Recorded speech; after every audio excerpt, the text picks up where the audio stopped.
Aibon, czyli witaj po lankijsku.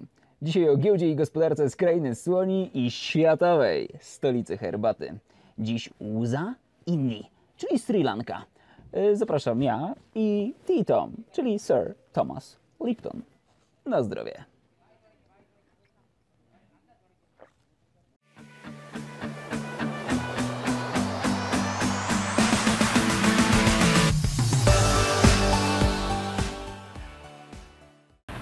Oto Colombo, stolica Sri Lanki.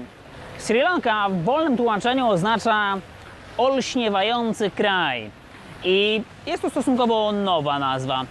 Do 1972 roku oficjalną nazwą był Ceylon. Stąd możesz na przykład kojarzyć ceylońską herbatę.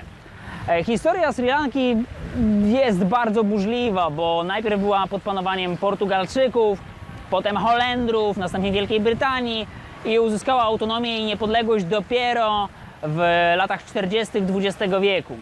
Jednak współczesna historia Sri Lanki, ta współczesna gospodarcza historia zaczyna się tak naprawdę z końcem kryzysu finansowego, czyli w 2009 roku.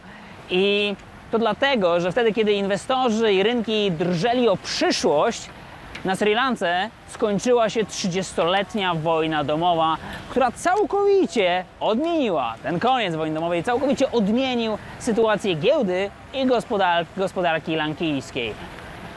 Efekt? W 2010 roku New York Times uznaje Sri Lankę za jedno z najlepszych miejsc do odwiedzenia na świecie. No to odwiedźmy lankijską giełdę i gospodarkę. I tak jesteśmy we współczesnej gospodarce Sri Lanki. Parę faktów. To kraj, który jest zamieszkały przez mniej więcej 21,5 miliona ludzi, czyli tak trochę więcej niż połowa Polaków. Z drugiej strony to kraj dużo mniejszy, bo powierzchnia całej Sri Lanki to mniej więcej 1/5 powierzchni Polski. A jeżeli chodzi o PKB na osobę, to też jest niestety 1/5 tego co w Polsce, co oznacza mniej więcej 100 miliardów dolarów. To teraz, jak z prostego przeliczenia możecie zobaczyć, wychodzi, że PKB na osobę to jakieś mniej więcej 4,5 tysiąca dolarów na osobę per capita. No to niestety dość niewiele.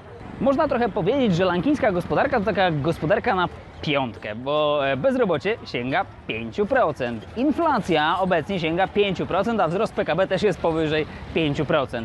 Jeżeli spojrzymy w szczegóły, to gospodarka lankijska to mniej więcej 60% usługi, 30% produkcja, a 10% rolnictwo, co jest zupełnie naturalnym układem sektorów w młodej, rozwijającej się gospodarce.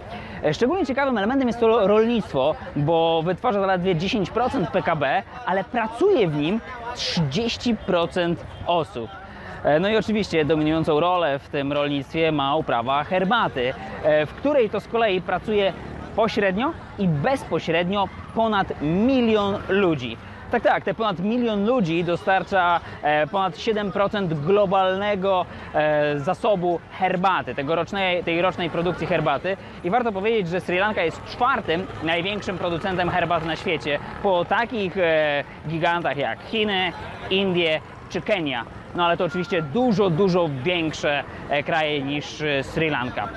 Największym partnerem handlowym lankijskiej gospodarki są Indie, co nie jest niczym dziwnym, bo to przecież gigantyczna gospodarka, która leży tuż obok. Trochę tak jak Polska i Niemcy, co jest dość dobrym porównaniem. Przy czym największy udział w eksporcie lankijskiej gospodarki nie ma herbata, tylko odzież. Jest tu blisko 900 fabryk odzieży, między innymi takich firm jak Victoria's Secret czy Tommy Hilfiger, a więc marek, które na pewno kojarzycie. Ale żeby tak nie mówić o samych plusach gospodarczych, to jest też jeden to znaczący minus. W 1992 roku eksport Sri Lanki, Bangladeszu czy Wietnamu był na mniej więcej porównywalnym poziomie. Teraz po tych 20 paru latach Bangladesz i Wietnam wykorzystały swoją szansę na zbudowanie gigantycznego eksportu liczonego w miliardach dolarów, w setkach miliardów dolarów, a tymczasem lankijska gospodarka ma z tym zdecydowanie kłopot. Nie udało się wykorzystać tej szansy.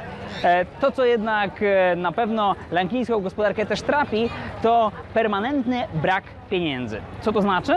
W 2001 roku lankijska gospodarka zbankrutowała.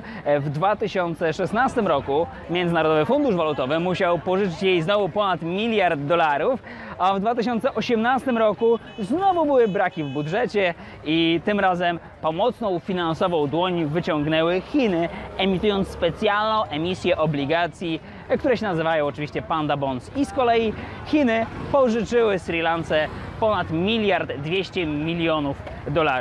Lankijczycy na pewno mają problem z pieniędzmi, ale są też dobrymi handlarzami, co widać dokładnie na tym targu za nami. My pójdźmy na ten targ, który interesuje nas najbardziej, na targ akcji i obligacji. Sprawdźmy, jak wygląda lankijska giełda.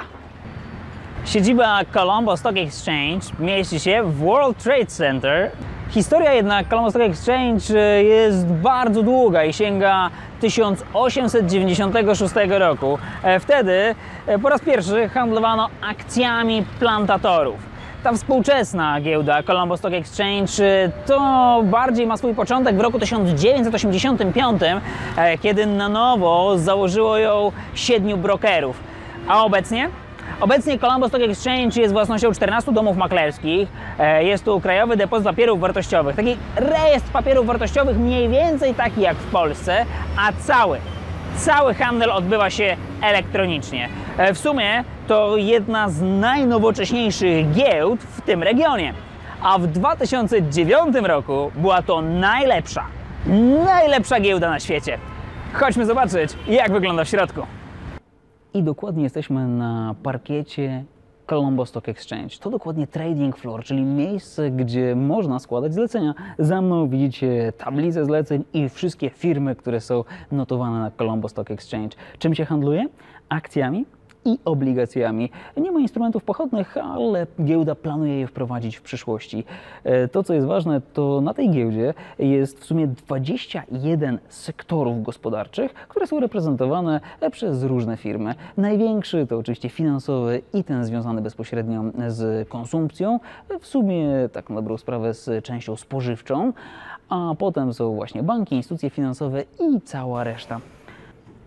Wiecie, co mnie najbardziej zaskoczyło na Colombo Stock Exchange? Liczba firm, którymi można handlować. To blisko 300 przedsiębiorstw, których akcje i obligacje można kupować na tym parkiecie. Dla porównania, warszawska giełda to 500 przedsiębiorstw, a tutaj jest aż 300.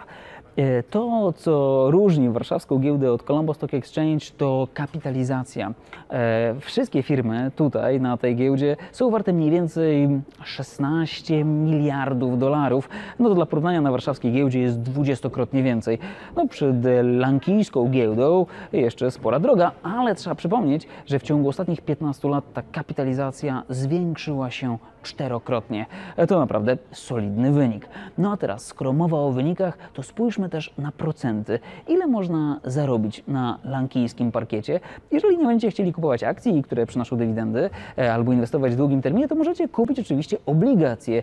I w tych obligacjach też da się sporo zarobić. Oprocentowanie jest od 8 do mniej więcej 16%. To całkiem niezły wynik.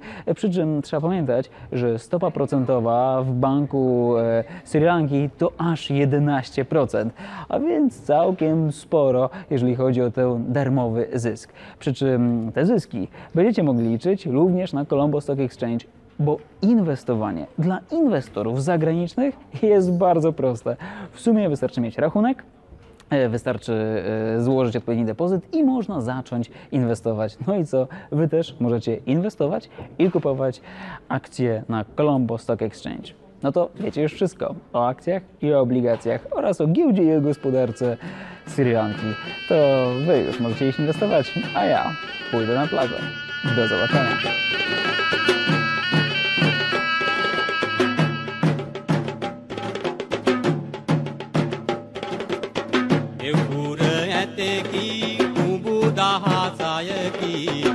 Gadal ate